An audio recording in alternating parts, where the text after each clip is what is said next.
So, guys, as you already know, the Black Friday is the hottest period of all the season in the e-commerce game. Also, as you already know, there is no Black Friday formula that you can repeat over and over again. So, what to expect this year? Today, my guest Emanuele is a Facebook advertising strategist, and he co-founded his own agency called Ecom House. And by now, he has spent over $20 million on paid advertising on Facebook. We dive deep into specifics, trends, changes, and overall strategy for upcoming Black Friday and how it's actually different from the last one we had. We cover media buying pains, the strategies behind creatives, tracking issues, solutions after the iOS update, while also revealing our best bet on which platform you should focus on the next after Facebook, and much more. As always, you can expect a lot of actionable steps you can apply right now. And lastly, don't forget to check our latest value bomb / article where we outline 99 plus Facebook ad creatives with all the ad swipes and conversion principles you can apply right now. Let's go and have a good one. Welcome to 360 Scale, a podcast for A-level entrepreneurs looking to scale their business beyond 7 figures. Learn from those that have actually made it in the world of e-commerce with actionable steps you can apply right now. So, hey Emanuele, how are you doing? Everything's super fine. Thanks for the invitation, Aistis. No problem. What about you? How is it going? All good. Everything is fine. Like I mentioned, before the podcast, everything is, perfect. Busy at the same time, but busy is always good. So, but how about you? Like, maybe you can just quickly walk us through on how you're spending your days before the hottest days of the year for the e-commerce. I saw that that you are running, you are always in the gym, you are always being sharp. So maybe you can just walk us through your routine, how you're spending your days. I would like to say that I'm trying to prepare my body, my physical state in a way that it will support my mindset, mostly during the peak season that is coming like 2-3 weeks. Yeah, like every day I try to do sport. I put myself on new goals. Like I think I started 1 month and a half ago to say, how can I reach the peak of November from a professional perspective in the best physical and mental environment and situation. This is why I said, I know that it will be busy or let's say intense. Many new things will come at the last minute, as every Q4. The best reason to prepare is like to really stick to some routines, that it is sport, eating well, drinking maybe some less beers here and there, and preparing my mind as well for the stress that every year there is something new coming. So some urgency, something that is not going as expected, something that we can maximize. The reason why I strongly believe that the body and the mindset of treating my physical state, it's super important to pass this period in the best way. On the other side, on the work side, I can say busy. We already started. More than busy, I would say intense. Where we are testing the first offers, the first ideas and hypotheses that we want to really exploit in November and December. So looking ahead, I think it will be another wild Q4, as every Q4. Everything is different year over year. What about you? Yeah. How are you preparing yourself for the next 2 months? I believe of course it's different. It's like as an example, as we are as an agency, we are mostly working in US. In the last year we had a election. This year we won't have one. Last year we hadn't had any problems with some kind of manufacturing, fulfillment and all that. This year we have crazy problems. Prices of containers are crazy and all that. But at the same time, people are still, looking to buy. They are buying like crazy. Yeah. Like if we are looking at the biggest companies, even like Tesla, like from car companies, pretty much all of them. Then overall tech companies like selling electronics and all that, they're just struggling with manufacturing. And if those big companies are struggling, they're raising prices, they don't have cars and overall products in stock, it means that crazy times is coming for us too. So it's different, but I believe today on this podcast we can just sit down, take that topic on like overall how this Q4 is going to be different than the last years, and just step by step dive deep into each of the point. So if we compare, not even entering into performance marketing and like marketing perspective, if we analyze what changed in the last 3 months of last year in comparison with this year, there are some macro behavioral changes in the market that will be reflected and as already shown to be reflected in the digital space. What do I mean with that? From my side, the only thing that will stay constant and steady and even like increase is like the buying intent of people that want to save money, exploit the gifting, spend more in November and December. This is gonna not change in the next in this Q4. What is changing though is like the environment. If we remember last year, November, October, we were in the majority of the world or the big nations and markets, we were entering in a lockdown.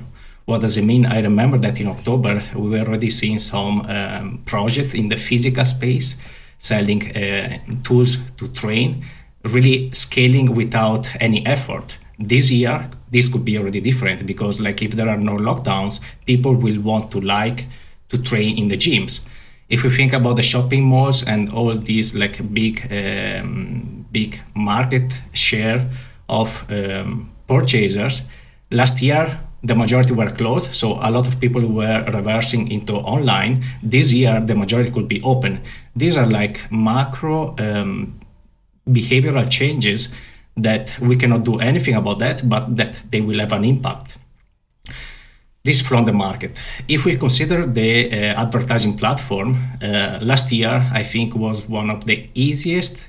Like I have been doing advertising and performance marketing for more than 8 years. I honestly never saw a year or a period as much easy as last Q4. Like people were buying like crazy. iOS was not a challenge. The competition was not that hard because not everyone still understood back then the power of e-commerce. So all these new topics are going to have an impact this year, and I can honestly say that we have already started seeing them in this October. Second, there was one of the biggest shifts in the history of performance marketing, and I talk mostly for Facebook advertising. The iOS breakthrough is still there, and if I want to compare to the last year now to make the ads selling as good or near as good as last year, we need to work 4 or 5 times more to find the right creatives, the right angles, the right hook, the right offer. So the environment has changed a lot. So I would say that the opportunity to maximize the sales in the next 2 months, mostly, they are still there. People will buy. The human psychology and behaviors are not going to change. For sure, there will be a share of purchases going offline if nothing will happen with COVID. We still don't know. We cannot forecast that. On the other side, it could be much harder to capitalize on this Q4 in comparison with the last Q4. And when I'm thinking about it, from the market side, it's pretty much clear. We won't change anything. It's there. It's already been done, and we have all those things in place. So last year we have retail shops closed. This year we have them open. Last year we had the lockdown. This year is a bit easier. People are traveling. Maybe travel niche products are going to boom a bit more. So it's already here. The market is here. So I believe there is not much to be covering in that part. I believe what we should cover, what is the most important, what people can actually control and move, is advertising. And from advertising part, I believe we can just have the main points we should cover. So in my opinion, like, it's creative, it's offer, overall funnel, website, maybe some influencers, emails, SMS, and all those main parts. Yeah. So what do you think about this breakdown? Maybe you have something more in your list that we should be covering? Yeah, maybe even some changes in the media buying, because it has changed. On a macro level, it has changed. So if I think when we are going to discuss about creatives, offers, additional channels, that's a big one. And difference in media buying, we have covered the 80-20 that can give some new inputs to maximize the next 2 months. So I believe we can just start from media buying. It's like, more or less, if you are listening, guys, at, let's say November 1st, you definitely need to be doing those strategies. So let's just start from media buying. And what's your opinion? How it's changing? How it changed from the last year? And what you guys are doing right now to be prepared for the actual Black Friday and overall for Christmas shopping in terms of media buying, of course. Yes. So the biggest change that everyone noticed is like how much data we can see in the ads manager. Okay, so basically, in the past we were able to throw there some ads, check after a few hours or maybe a few days, decided which one was winning, pushing budget and scaling it. Lately, we are seeing less and less data, depending on the market. I can see it like in the few projects that we have in US. US was the one that got hit the most for now. This, as a consequence, first, is becoming harder and like longer to find what is really sticking and working in the platform. Second, it has reduced the power of retargeting. I think I never saw so little performances from the retargeting audiences as in the last 3 months. This has a big effect, and maybe I can already share even the first test that we did in a big account. We ran a flash sale in October, where we wanted to understand how the audiences were reacting. And what we noticed, like, all the structure of the last year of the retargeting was almost completely failing. Okay. Then I will maybe explain even from a technical perspective why this is happening. What we saw though is like the cold traffic, when we don't exclude anymore the retargeting audiences, is performing much better than the retargeting itself. So this is like the biggest macro change that we learned in the last months and that we will focus on in the next 2 months. So the goal is like, if last year we wanted to maximize the retargeting audiences to make profitability and so on, this year, yes, we want to do well in the retargeting if we are able, but we know that somehow something in the platform has changed and this could not happen. Reason why we want to be sure that we make cold traffic working as much as possible. Second big change that I saw really strong from last year is like, last year still many times Facebook media buying, let's talk about Facebook, was sometimes a profitability channel. This year we are considering Facebook as an acquisition channel. So we are focusing more and more on how much can we afford to pay for this customer, and like how much can we get from this customer, not only after the first purchase, but like after 30 days, 60 days, 90 days, because somehow the cost has increased, the trackability of the channel has decreased, and we are missing another big point. during 2020, there was a big leap in like e-commerce and like online sales adaptability from the people. And I think that I read an article that saying from US that there was a jump in 3 months equal to 10 years of a normal increase ratio in digital sales. As a consequence, this means that there are many more businesses and brands and agencies and everyone trying to capitalize on the digital space.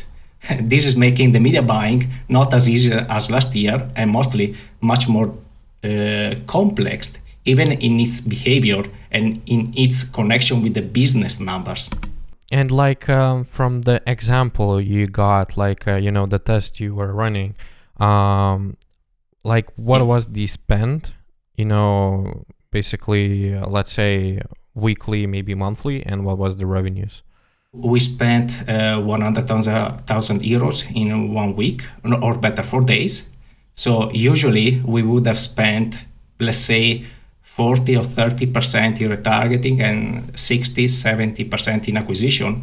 This year, after we saw that the retargeting was so low, we decreased the retargeting to 15% and we pushed everything on acquisition. So if last year we were able to have with the same kind of product and business, direct return on ad spend overall, like the MER, marketing efficiency ratio of 3, this year we were already going back to 2.2. So this is a big change on scale. 0.8 in missing return on ad spend that we will need to get it back, working more on the customers that we acquired, because the cost and the performances are just different from last year. Yeah, like actually we were also running that test for a few accounts, and it worked like crazy.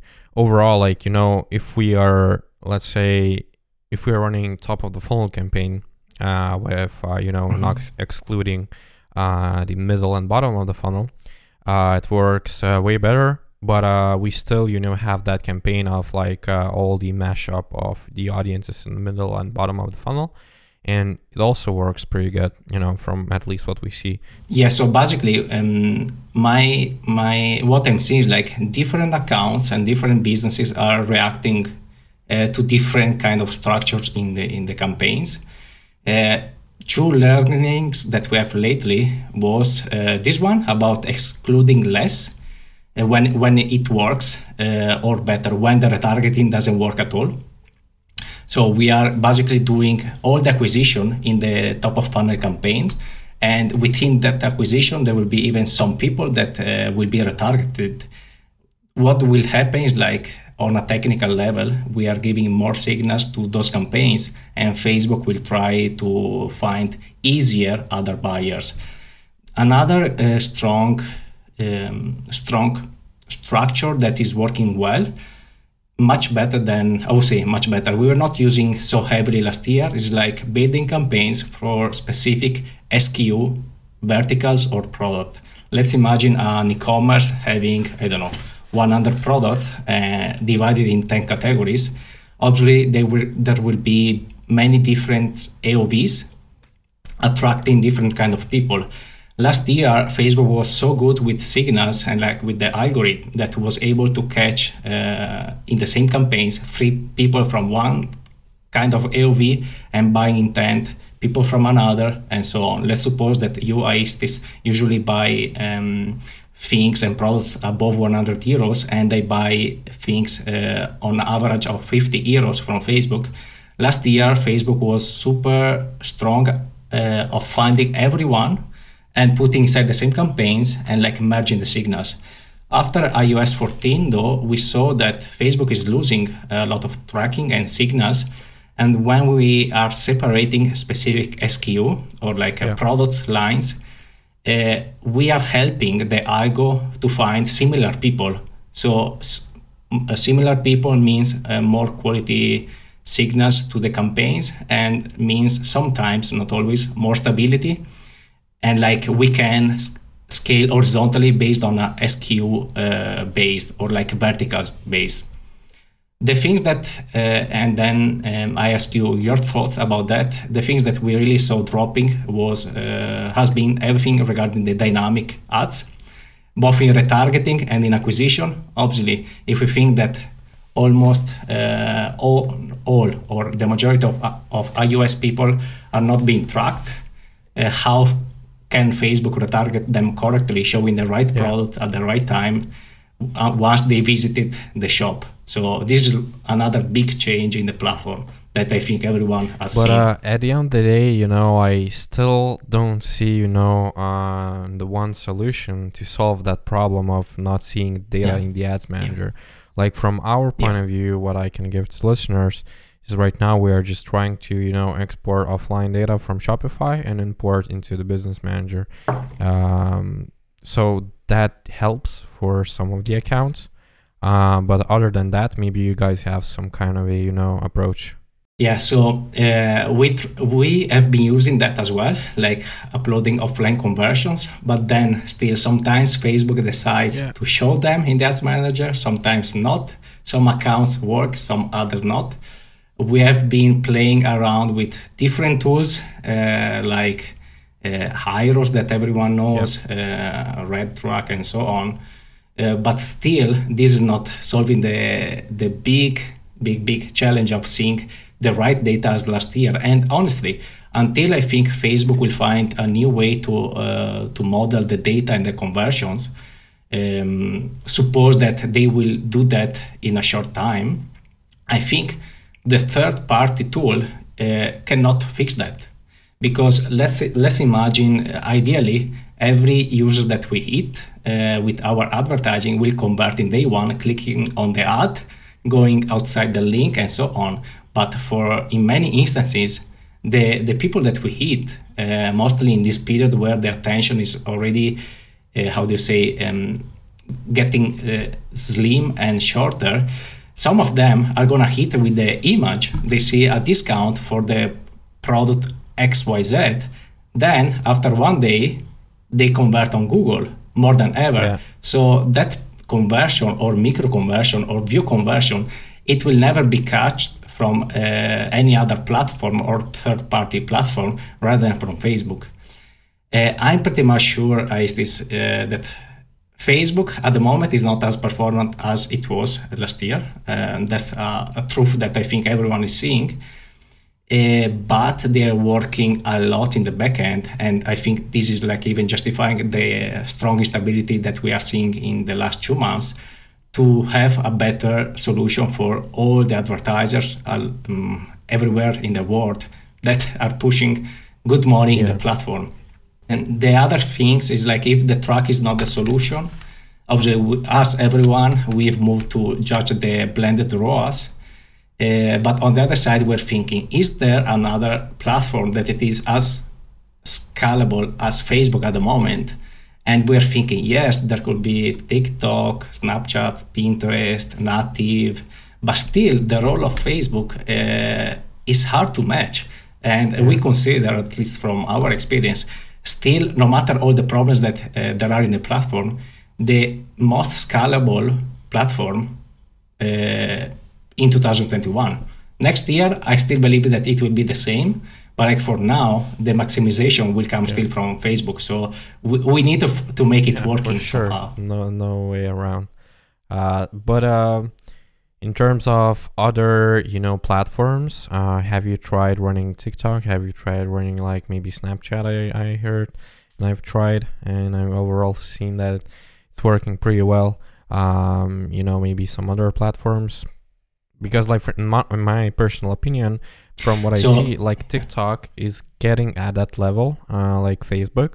It still needs a lot of improvement on the algorithm, because it's, Facebook had, 10 years to develop that, and TikTok just started out, and they're still not so stable, and they're still not so, advanced on that level. But I believe it has that, and that track to be running in, to be, something like Facebook. Yeah, so from our side, in total honesty, we just scratched the surface of other platforms. Why this? Because, as you said, we tested Pinterest, some Snapchat, some TikTok, but like we were not really seeing an impact. So for the 80-20, we decide if we start focusing now in this period, already in Q4, on a new platform, we risk to bring away 2-3 hours or more hours a week of focus that we can make the most scalable platform working again in Q4.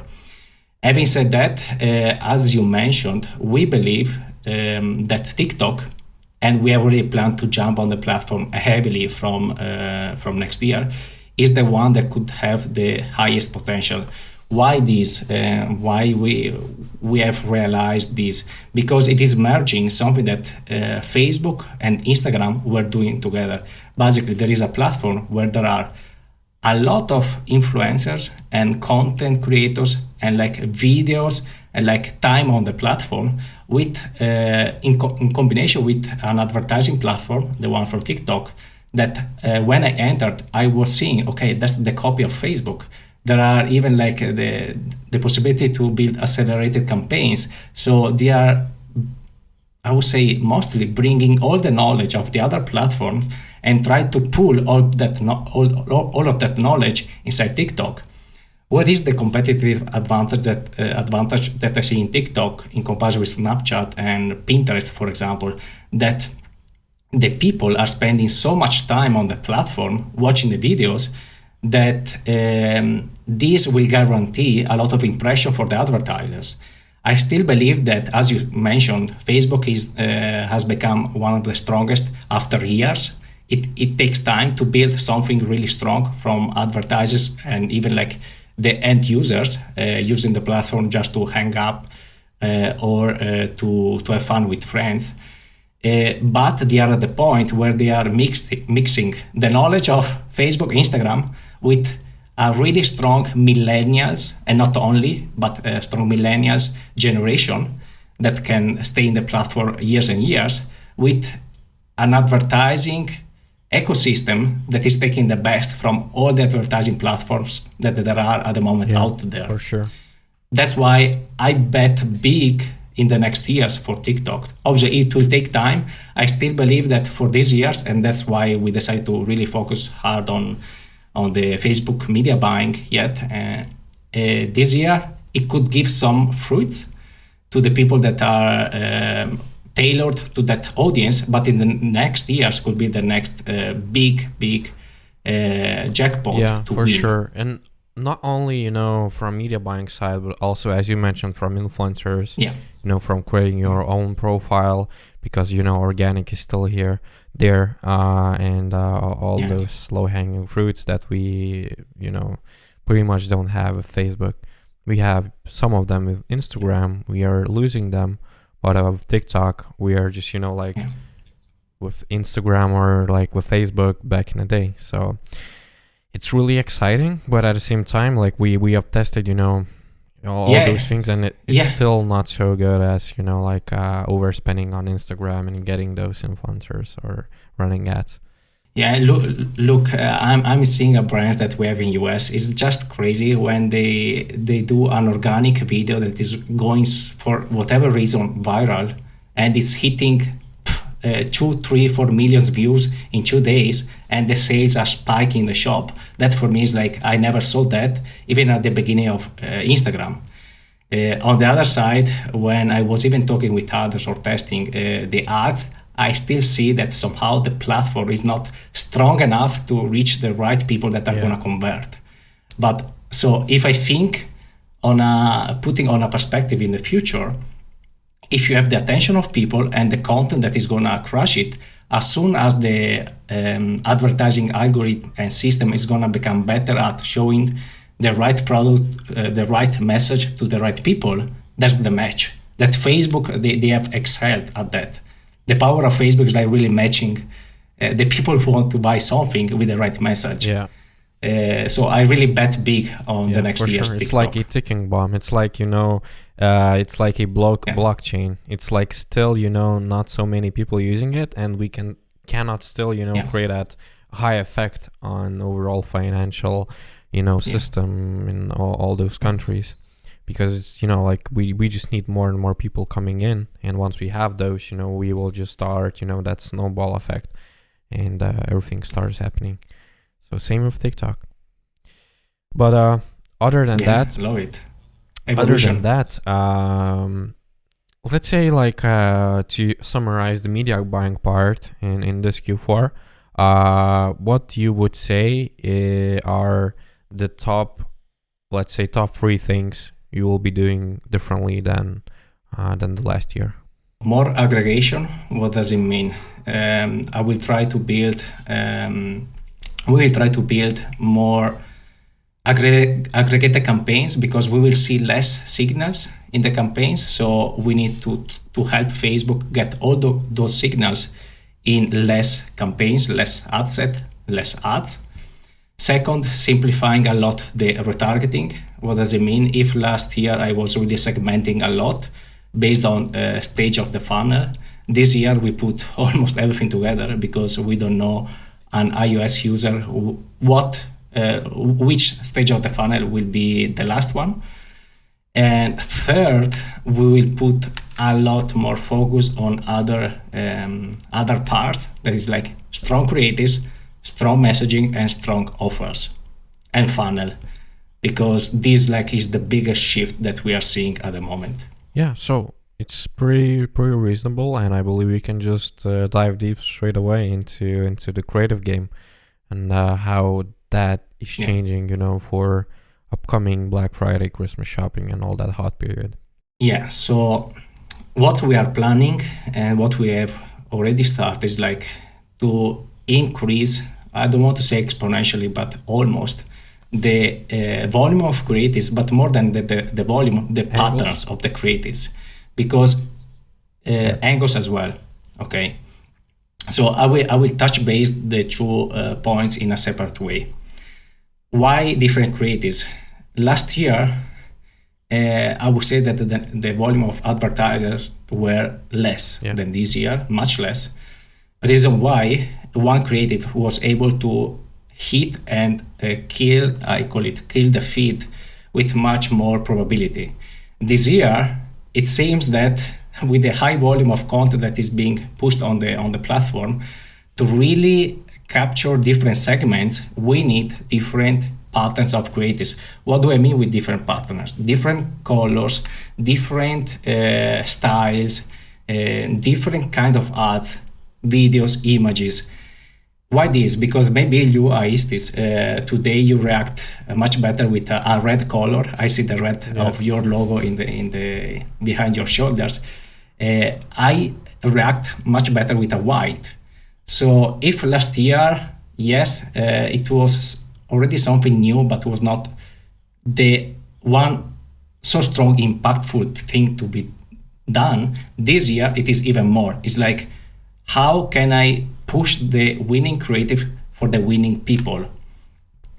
Second, messaging and angles. I think this is aligned with the increase on competition that we're seeing on the platform. Imagine that you are selling alone one product. You will be kind of the unicorn between brackets, pushing there something. Now, if there are 10 other people selling the same product, the one that is able to talk better to the problem, to the desire, to the wish of the customer will get the click. If you get the click, you get the attention. If you have the attention, you it's can like sell. a pretty good example I heard, actually. Someone was talking from dropshipping space.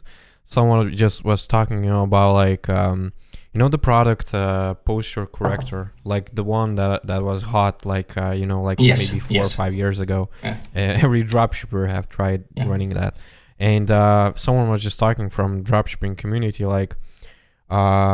guys, this product is burnt out. You don't need to be running that product. Everyone in US already had that product and all that. And then one guy came into the overall discussion, and he just made a screenshot of how he's running that product at 3x ROI, and his main idea why was that he just changed the angle. He wasn't running, those 3D, show ups of, your back hurting and all that. He just changed the approach, changed the angle, the funnel, and all that, and he's successfully running that product. So I completely agree on your, opinion about the angle and overall approach, and everything at the end of the day comes from the research. So the better you do your research, the better you are with your angles, and everything just is like a compound effect. Yeah, 100%. And to add on top of that, we realized how important it's like to do the research after 3-6 months that we started with a brand. For example, we did a research for a brand that we started in, I think, March or May. And then we realized 1 month, okay, we are still not innovating enough on the messaging, on the angles. So we need to bring new ideas, completely different from the past, of why people buy this product and why this align. Because like, if you think about that, even in March, February of this year, people were buying for specific reasons. Then COVID stopped, lockdown stopped, they started going outside. So the new people that were buying the product, they were not buying for the same reasons of the previous one. And now we should focus and build our angles on the new ecosystem and behaviors of the people rather than on the old one. This is why the angle is like one of the, I would say, first to go things to try to innovate.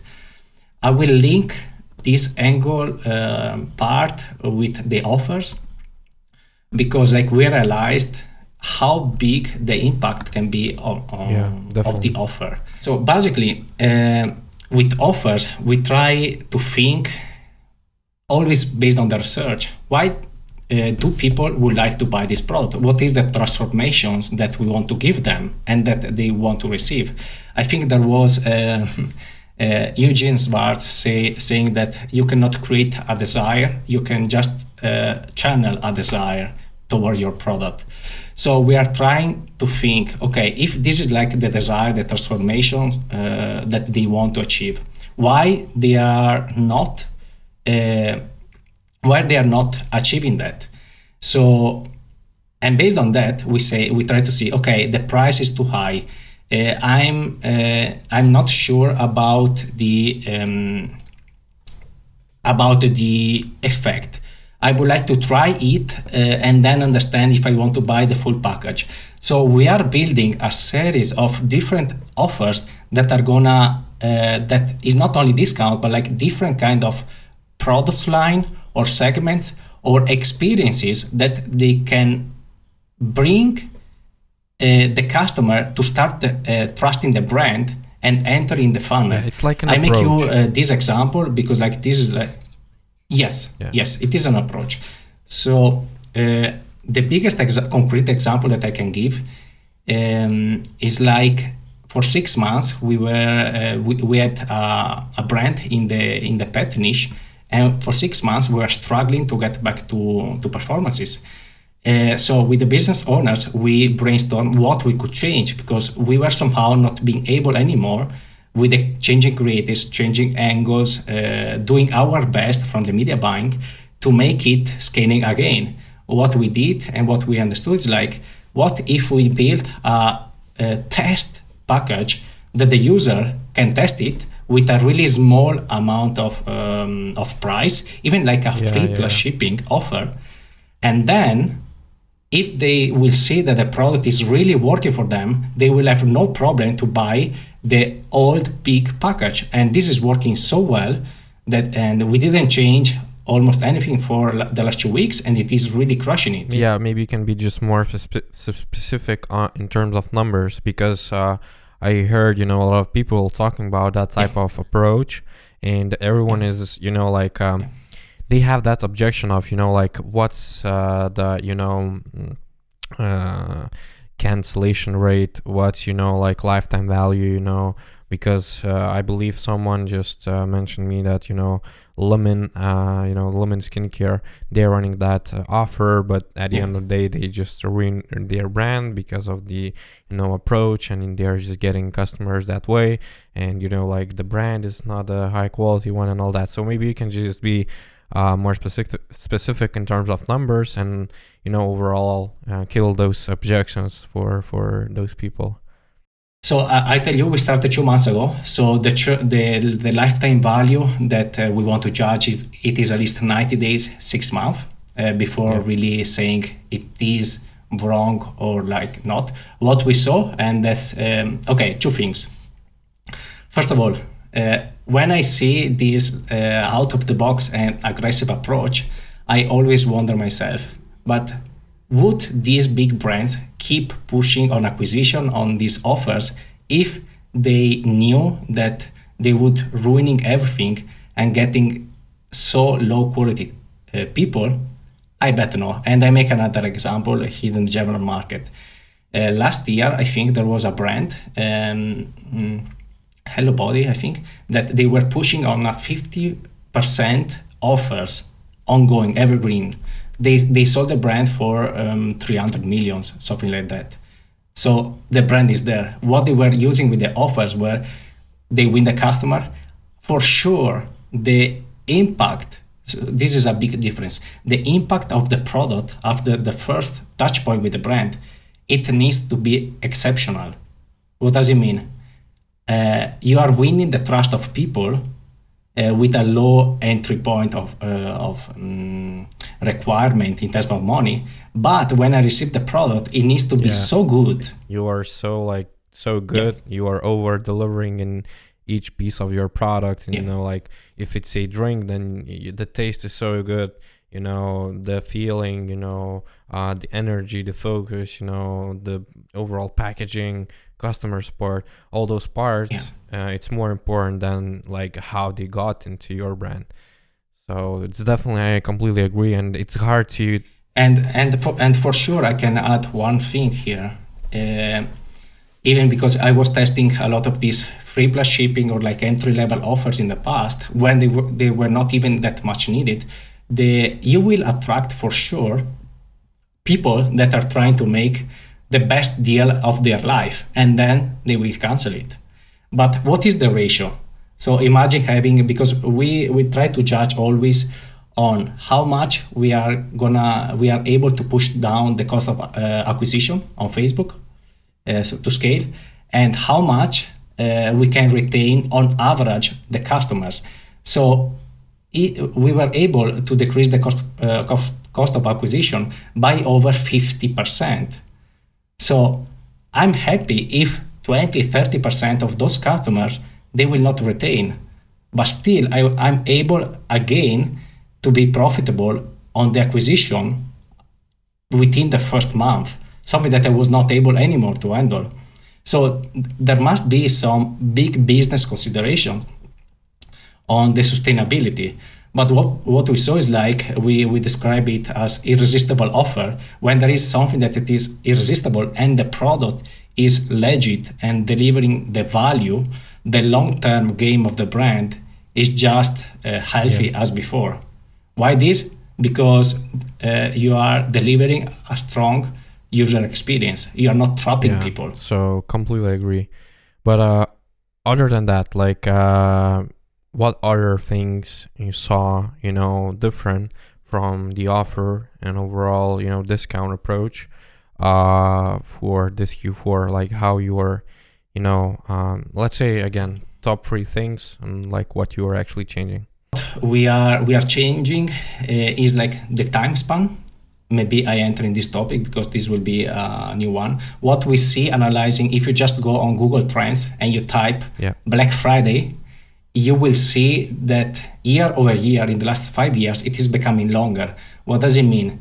Amazon or the big corporations, they were starting pushing the discounts much earlier. The people got used to entering the Black Friday mindset much earlier.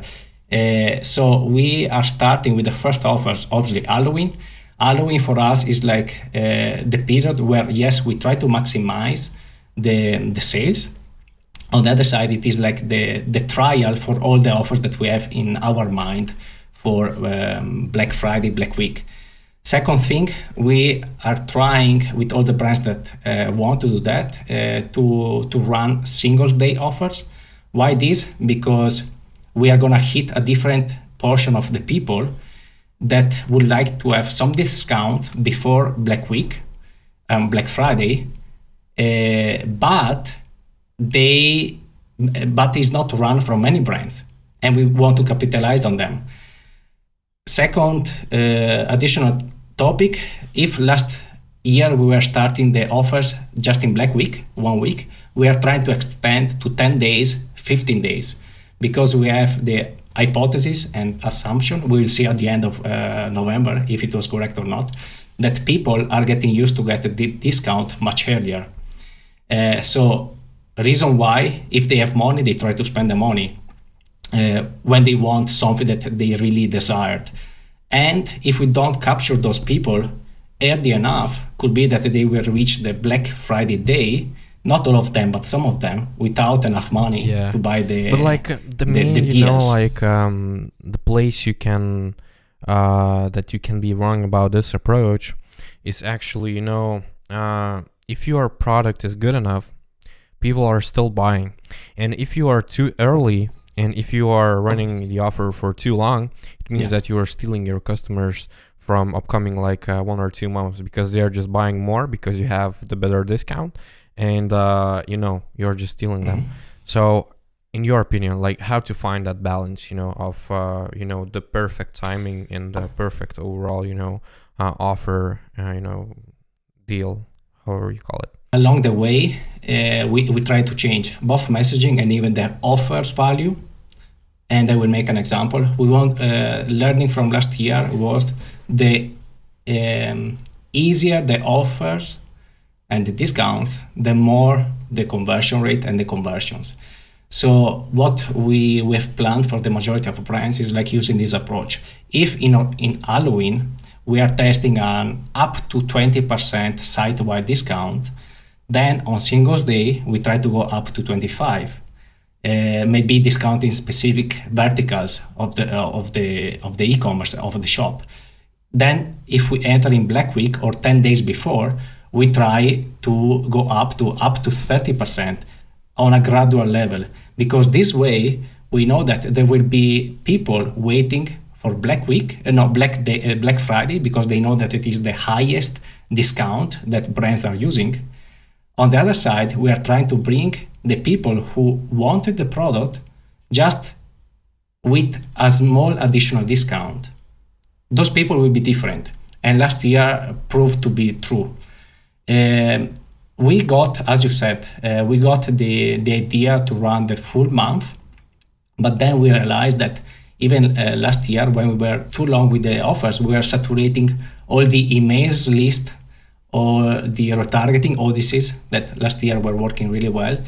And we had a diminishing effect along Black Friday. This year, we want to say, from one part, we don't want to wait the last moment useful to push the offers and to convert the users, but we don't even want to be too early. Reason why we are anticipating of 2 weeks, but with different kind of messaging and offers.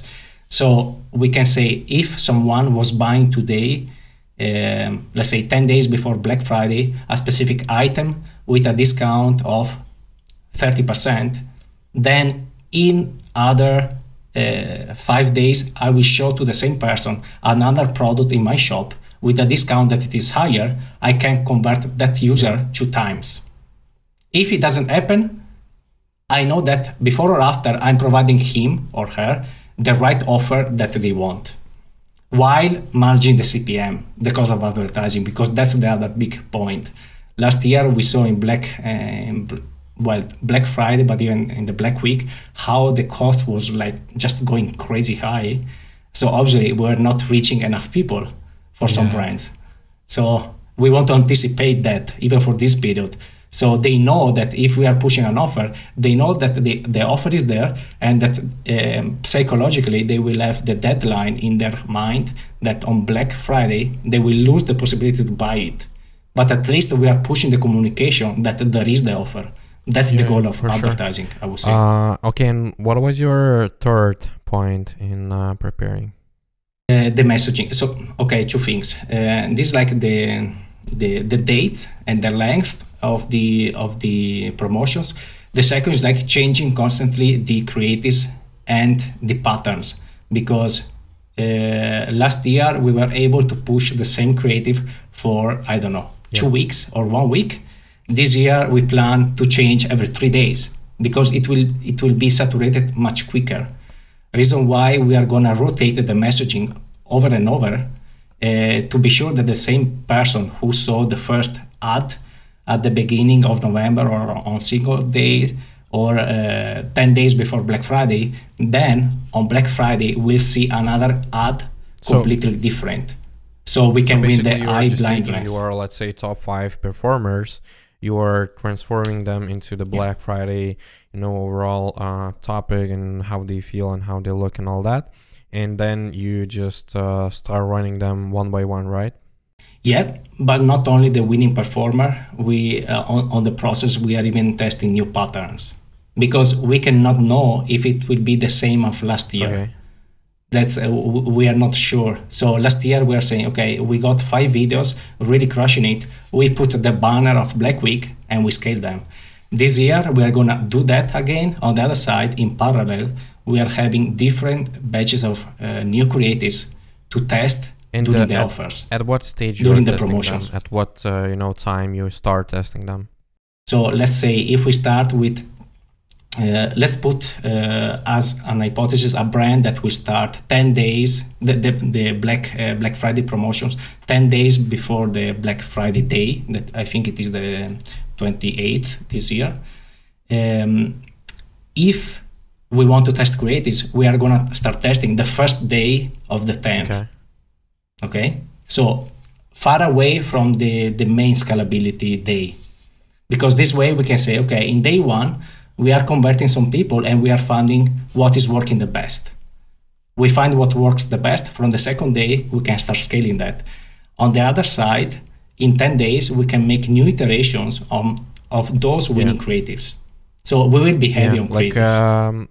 I would say you would also need, some kind of a template, like frameworks or templates in place, so that you can because you just have 10 days, and let's say you found that this or that works, and then you just match those things. You take the template, you put a raw footage in place, and you have the ad, so it's in the system's place. Our creative team works this way. So we like on templates, because if we just want to change the color, we just need a click and we change the full color. That it will be something completely different from the platform, but 100% sure it like, at least we as an agency, we have no other way to do that with templates to manage such high volume of creatives otherwise. And for tests. Sure. And overall, naming, putting everything in place, commenting and management. But I believe it's a topic for another episode. For today, I believe we can continue with funnels, because in my opinion, that's changing. CPMs are increasing. We need to find ways to lower that down, with like advertorials, maybe with quiz, maybe with, webinar and all that. Funnels are getting longer. So what are the main points that you change for this Q4 in terms of funnel? So what we are starting now is like building some funnels where in the middle there is an email capture. Have you already seen some impact from iOS 15 update regarding the email? Not that hard, at least in the European market. You? Same here, actually. We are in US, like 90% of of the clients are selling in US, but still not so big, I would say. I believe we will definitely see that once we run, our final Black Friday, offers, blast all the list. But for today, it's still unknown area. But, we are still preparing with that. Yeah. But yeah, you can keep going. I would say that will be another point that we don't have the control. I'm curious to see what will change. On the other side, again, if we imagine that it will bring some less tracking and less performance, still, I would like to have the same user, ideally on retargeting on Facebook, but even on an email or in an SMS flow. Because I have at least 3 chances, not just one, to talk to that person and to say, hey, there is a discount, there is a promotion, enter in the shop and have a look. So what we are playing as new funnels, it was the one that was explained to you, to try to build some test products that they are less perceived in risk for that pricing perspective, or it is like the free plus shipping with really filtered customers that they still need to be good enough.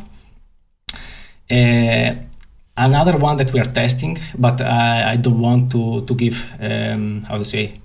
numbers that it is working much better than the others, but so far we want to focus this, like providing a wish list or a special promotions that it is not even linked with Black Friday promotions, to capture the lead and then to propose an irresistible offer immediately after someone has pushed the lead.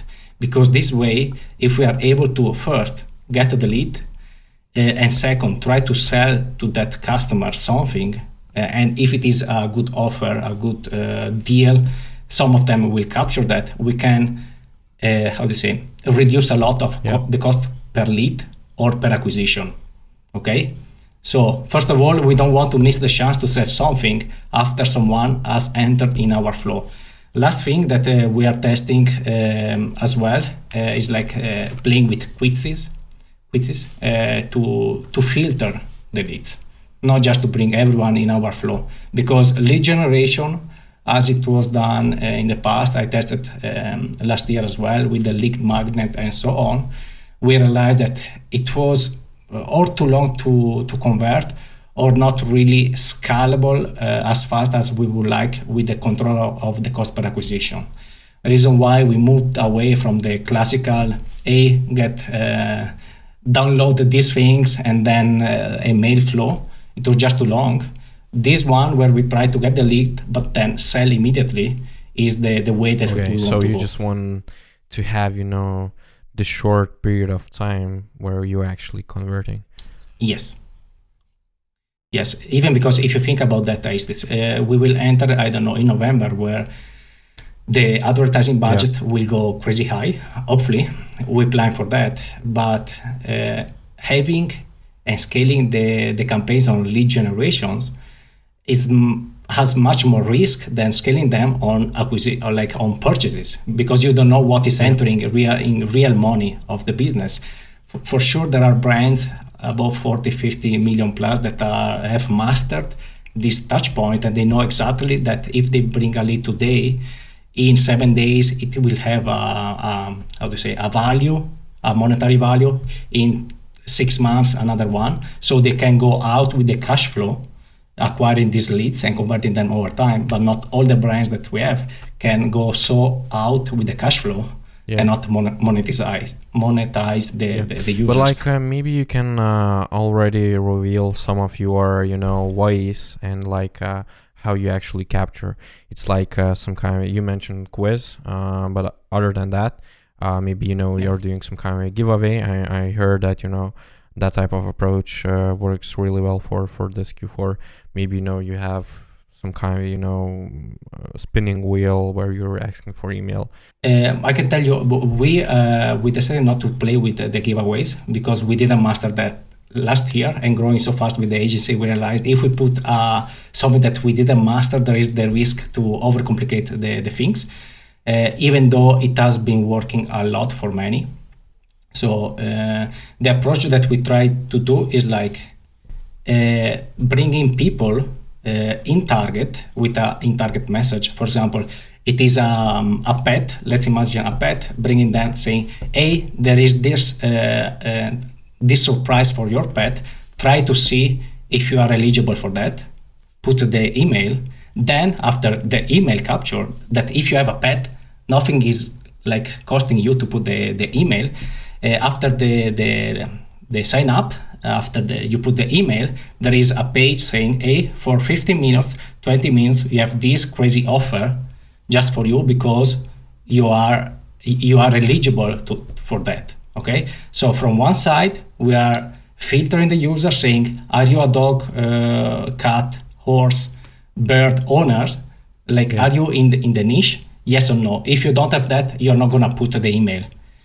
If you are and you put the email, after that I will show you something crazy, like the one-time offer that is coming both as on the page and as email. So we try to capitalize immediately on that. You don't act within 5 hours, something like really scarcity on urgent and urgent. Good, we have you in our email list. You will see till the end of the year so many offers that if you like something on our products, obviously, so you will basically convert. it's just like you ask, you capture, you send the email straight away, then some more follow-ups, and it's like the funnel. Yeah, makes sense. It is the shortest funnel using an offer, but without revealing the offer. So you are using the mystery of the offer and the willingness to be special and try to understand if you can win the offer from a psychological perspective. And in terms of influencers, what's the strategy? What's the change in that field? Yeah, that's an amazing field. I start loving the correlation between media buying and the influencers. What we are seeing is like every time there is an influencer drop, if the influencer is really in the category, like in the niche, there is, first of all, a spike in sales. That's normal, but the ads and the cost CPM of the ads is going down by $1, $2, $3 of euros. So for the brands where we started pushing the influencers, what we are planning is like when we are gonna have the biggest drop and starting on promotions, we are gonna even push the influencers to drop something, so we can pull back immediately the CPM of Facebook. Second, we are trying to stabilize at least one drop a week based on even influencer. You know better than me that it's not always easy to help influencers to post at that precise day in that precise week, because this way, and what we saw is like we are bringing down a little bit the cost of advertising. Second, we are refilling the funnel on an ongoing base with new people that Facebook many times but don't like you even are reach. directly now using your standard funnel that we just covered, or you are just giving them the offer straight away and they are landing to the main landing page? No, usually, well, at the moment, the influencer has a code, and then people are going to buy with that code as the normal path, because then we can judge if the influencer was good or not from a direct response perspective. Second, when we will play during the promotions, they will go straight to the website, not with a landing page. Why this? Because again, last year we learned that the easiest the things, the more they work. So we want to get the learning from last year to say we don't overcomplicate too much the machine, because you could have the opposite effect. For sure, I would say if there are brands customizing a landing page and they have all the control of the, let's say, supply chain from influencers and so on, that's even better. For us, it would have created some complications that we don't want to risk, for just to make things too much perfect to lose chances to make them more scalable.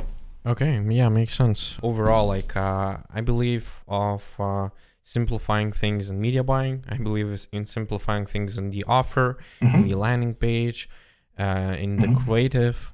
Because like at the end of the day, like we pretty much learned the same mistake last year when I just came up with the offer, where I was thinking for like, I don't know, maybe a few days on how to put that offer in the headline on the static ad.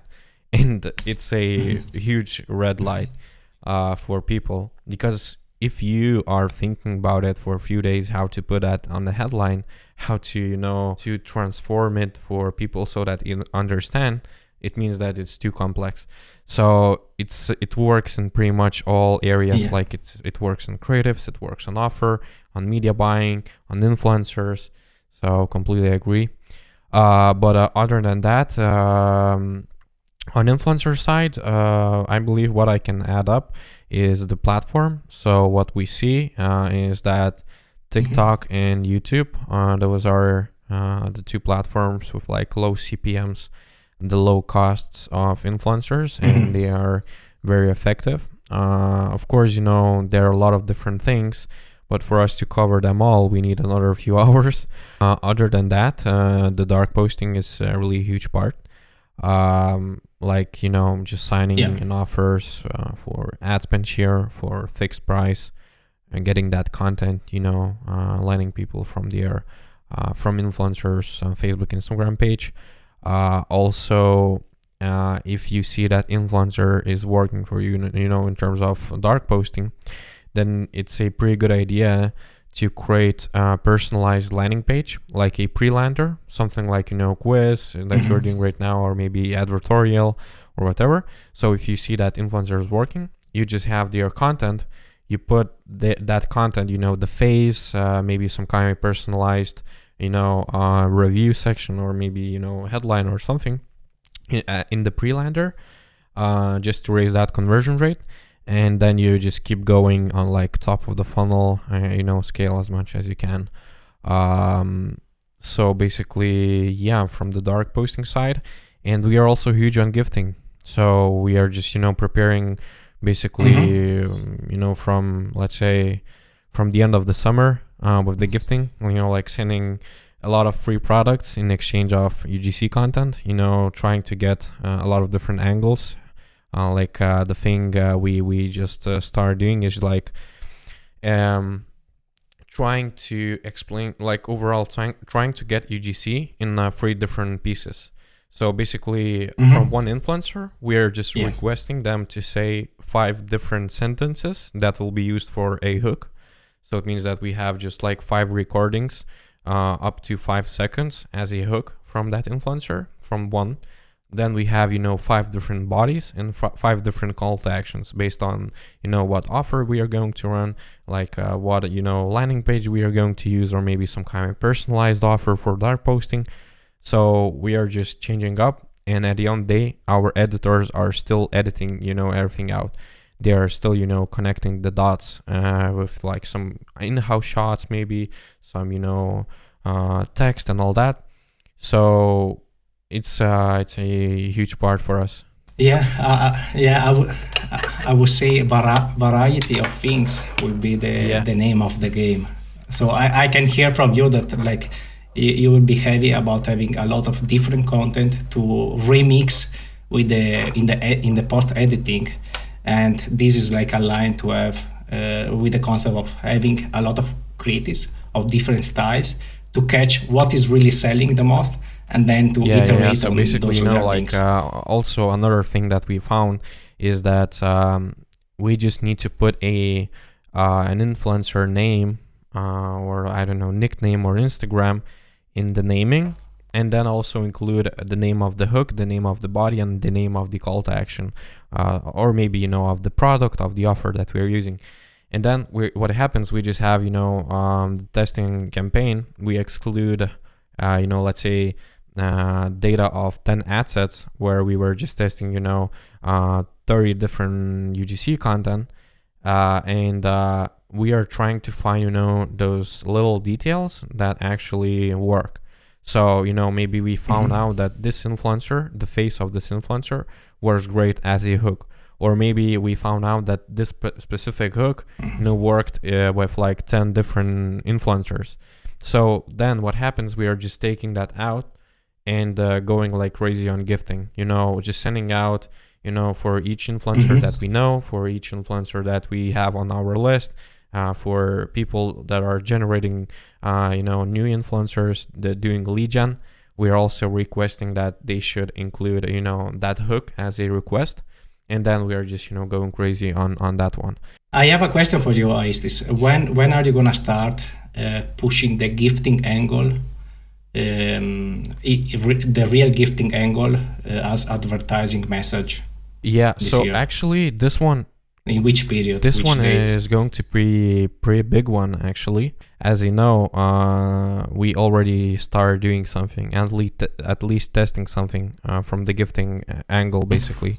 Maybe as more suggestion that I can have, and everyone again can check it on the Google Trends. If you just enter Christmas gift, something like that, you will see that it starts picking up already in the middle of November. So if last year we realized that we were pushing the gifting angle on the 10th or on the 8th of December, this year for the brands that are more kind of conservative, we'll start the 1st of December. With the others, we will try to link the Black Friday message with the gifting message. So try to say people buy now, that it is the best things you can gift to yourself or to the others at the best price. At the end of the day, to capitalize I believe, on that. It's also a good thing to understand whatever, like overall your product is meant to be, a gifting product, or it's more or less, just like a unique gift. It's hard to explain, but you got the point. Basically, some products, they are just meant to be a gifting, maybe some kind of a toy, maybe something. But others, they are just, like you can make a gift from that, but at the end of the day, it's not meant to be a gift. So I believe it's also important to understand that. And as an example, for those products that are not meant to be the actual gift, maybe it's something from the pet niche, or maybe it's some kind of gadget, not meant to be a gift. It means that we can start running as early as possible. Maybe even today, if we are launching that, maybe someone had some kind of a birthday, or I don't know, weddings or whatever, and they just needed a gift, and then you just start testing basically all year long, and you understand how big you should go and what percentage of your budget you should set for the timing of gifting angle. But still I would say you mentioned 100% right thing, that not every product is meant to be a gifting and should really work with the gifting angle. On the other side, what we have tried to think with the brands that were open to this is like, if you don't have a real gifting angle, you have an advantage that you can sell all year long. That's good. On the other side, can you package some of your products as a Christmas bundle? Something that is gonna appeal even like the gifting seasonality. Because if this happen, as it has happened last year with some brands, you can have an additional uplift after Black Week. Because what we saw is like the brands that were pushing really strong last year on Black Week, on November, but they didn't have any opportunity to sell on December. They got a massive drop, because people move their behavior and they buy intent to buy gifts. If there is nothing that can be used at least good enough to be gift, the brand tend to suffer. Reason why we with the brands that we have been working for more than 12 months, we're thinking, can you pack or think about a gifting solution, a gifting bundle, because this could sell all the December. Maybe, as you said, not as strong as a real gifting product, but good enough to keep the normal sales of all the year without having you can definitely drop. Create a way to sell it as a gift, as you mentioned. Maybe change the package. Maybe I saw the brand Paul Valentine, and I believe they scaled hard on Q4 because they just had that calendar, and each day you just open and you get a piece of jewelry. So that one, I had a tool tracking their revenue, and I saw crazy numbers. So basically, it's all about your creativity and how you position your product. If you understand that your product is not meant to be a gift, you just need some kind of a package. Maybe you need some kind of a calendar. Maybe you need some kind of, I don't know, just send out the gift card for your current customers, and just try to position the card that you're selling, your product as a gift, and they are already using your product and they're buying it for their friends or something. They are always saying that marketing is a game of perception. When you mention these things about it is called the Advent calendar here in Germany mostly. It is like super hot, and we started already at the beginning of October to sell as many as possible, because like we know that there is the desire for them. We need to channel the product. So it's crazy. Good that you mentioned that. Overall, I believe it was a few podcasts ago. I was just doing, a podcast about like how we went from 10K monthly to 50K daily last Q4 with one of our new clients. And my, overall, the main idea I got, even for myself, from my own podcast, was that, the good marketer is the one that can be, that can come up with something even if he don't have anything. And that was basically the case the last Black Friday for that particular client, where we actually sold out in a few days, doing like 50, 30, 40K revenues per day. And for them it was crazy, because it was a revenue of like half of the year for them per day. And we sold out like in a few days, like I believe it was 4 or 5 days. And then we just, we're just out of stock in the middle of, December. And we had to come up with something.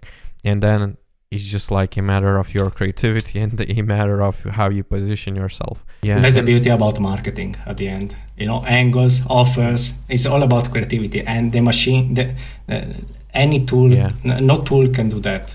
So we will be replaced in the media buying maybe, with the automation, whatever, but like how to position, how to market something differently. Everyone is trying to, come up with some kind of, media buying strategies, advanced, number game and all that. But at the end of the day, all you need to do these days is just to understand marketing and running, paid media and overall e-commerce. But yeah, thanks, Emanuele, for being here. Nice. Thanks a lot. We covered. Thanks you for inviting me. A lot. We still have untouched places. I believe we just scratched the surface of everything, but we still, can dive deep into the media buying. We can dive deep into the offers, into the funnels and how you create them, like more examples. And that's the goal of this podcast. So let's just wait a bit. Let's let the timing to slow down a bit, and let's make the second episode and just let's dive deep into all those things. But for now, maybe to understand if everything that we said today was correct or not. So let's just yet. after the Q4, let's jump in, check all those statements and numbers that we got, and covered everything in details. But yeah, for now, thanks a lot of good value, and the value is the most important thing for this podcast. So yeah, thanks a lot, and see you on another episodes. Love it. Have an amazing day, Aistis. I hope you enjoyed this episode. Make sure to check out the rest of the episode of 360 Scale podcast. And if you want to know more, if you want to dive deep into all the specifics that we actually cover on the podcast, you can also join our Facebook group called 360 E-commerce Growth, where we actually dive deep into all the process of creatives on like website CRO, media buying, influencers, and many, many more. We actually share our insights from our own experiences that we had working with multiple clients in different industries, different markets. Also, we have tons of guests on the group who are sharing a lot of different information and actionable steps you can apply right now. Thanks for listening to this episode, and see you on another